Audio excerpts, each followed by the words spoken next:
सोबत असेल जाणीव। रोखोक बातम्यांसाठी पाहत राहा जाणीव मराठी। होऊ द्या जाणीव। लाईक करा, शेअर करा आणि सबस्क्राईब करा आपल्या हक्काचे चॅनल जाणीव मराठी।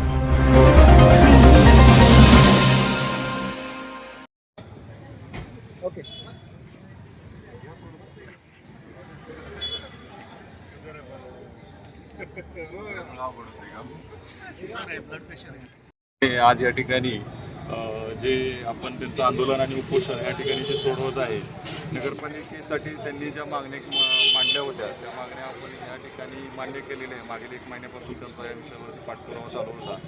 शहरामध्ये जे हॉस्पिटल्स आहेत त्यांची तपासणी चालू केलेली आहे। 9 हॉस्पिटलची तपासणी या ठिकाणी झालेली आहे। 5 हॉस्पिटल या ठिकाणी आम्हाला त्याच्यामध्ये दिलेल्या बांधकाम परमिशन व्यतिरिक्त त्यांनी बांधकाम केलेलं आढळलेलं आहे। पुढच्या आठवड्यापासून आम्ही त्याच्यामध्ये कारवाई करत आहे। त्याच पद्धतीने जे अनधिकृत शहरामध्ये जे होर्डिंग्स लावलेले आहेत त्या होर्डिंगचे सगळे स्ट्रक्चरल ऑडिट आम्ही रिपोर्ट या ठिकाणी मागवलेले आहेत। ज्यांचे मिळालेले आहेत त्यांचे आम्ही ताब्यात घेतलेले, ज्यांचे मिळाले नाहीत त्याच्यावरती आम्ही कारवाई या ठिकाणी प्रस्तावित करणार आहे। आणि त्याच पद्धतीने टावरच्या बाबतीमध्ये अनधिकृत टावरचाही सर्वे आम्ही या ठिकाणी शहरामध्ये चालू केलेला आहे। म्हणजे त्याच्यामध्ये अनधिकृत सापडतील त्याच्यावरती आम्ही कारवाई या ठिकाणी करणार आहे। तर अशा पद्धतीने आंदोलकांना विनंती आहे की त्यांच्या मागण्या लवकरात लवकर ज्या पुढं राहिलेल्या आहेत त्या सगळ्या आम्ही या ठिकाणी पूर्ण करू। आणि सर्व पत्रकार बंधूंचं सहकार्य आणि 15 ऑगस्टच्या सर्वांना मी या ठिकाणी शुभेच्छा देतो।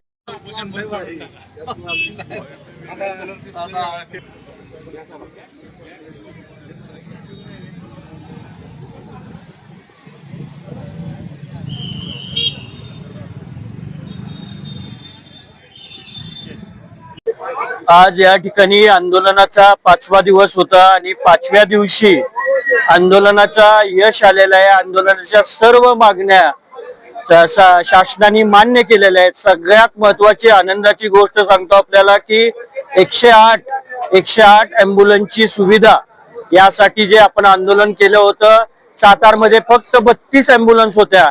येत्या 2 महिन्यामध्ये त्या 32 मध्ये अजून 45 ॲम्ब्युलन्स वाढतायत, जेणेकरून सर्वसामान्य कुटुंबातल्या, माझ्या शेतकरी कुटुंबातला बांधव युवक भगिनी ज्यावेळेस रस्त्यावरती अपघात होईल पडेल तिचा मृत्यू होणार नाही। कारण जवळजवळ 77 ॲम्ब्युलन्स या ठिकाणी सातारा जिल्ह्यासाठी येत आहेत। त्याचप्रमाणे सातारा नगरपालिकेचे जे आंदोलन होतं आपलं अतिक्रमणाबाबत, हॉस्पिटलमध्ये प्लॅन सेक्शन व्यतिरिक्त जे काही गोष्टी मेडिकल असेल, कॅन्टीन असेल केलेल्या आहेत ते काढण्याची कारवाई चालू झालेली आहे। 10 हॉस्पिटलची तपासणी झालेली आहे। त्यातल्या 5 हॉस्पिटलमध्ये जे सँक्शन प्लॅन आहे त्याच्या व्यतिरिक्त बांधकाम केलेलं आहे। तसंच होल्डिंग्स, अनधिकृत होल्डिंग्स त्याची सुद्धा तपासणी चालू आहे। तसेच जे टॉवर आहेत टॉवरचं स्ट्रक्चरल ऑडिट करण्याची आपली मागणी आहे। कारण टॉवरचा खालचा बेस त्याचं कॉन्क्रीट वीक झालेलं आहे, त्याचे जे आतले बार आहेत ते गंजलेले, त्यामुळे टॉवर पडण्याची शक्यता आहे, मोठी दुर्घटना घडण्याची शक्यता आहे।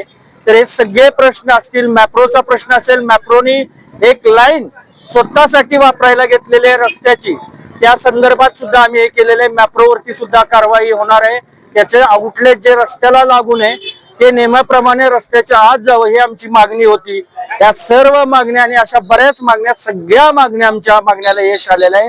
मी सातारा जिल्ह्याचे जिल्हाधिकारी तसेच सातारा जिल्ह्याचे पोलीस अधीक्षक, आदरणीय सातारचे PI मेत्रे साहेब आहेत, आपले तांबे साहेब आहेत, गोडके साहेब आहेत, या सर्वांनी आमच्या आंदोलनातल्या मागण्यांसाठी त्याचा पाठपुरावा केला। मी त्यांचं सर्वांचं मनापासून या ठिकाणी आभार मानतो। प्रशासनाची वेळोवेळी ज्यावेळेस आमची आंदोलनं असतील अशाच पद्धतीनं सर्वसामान्य न्याय देण्याची जी आमची भूमिका आहे त्याला पाठिंबा द्यावा ही विनंती सगळ्यांना करतो। आणि पुन्हा एकदा सगळ्यांना 15 ऑगस्टच्या मनापासून मनपूर्वक शुभेच्छा।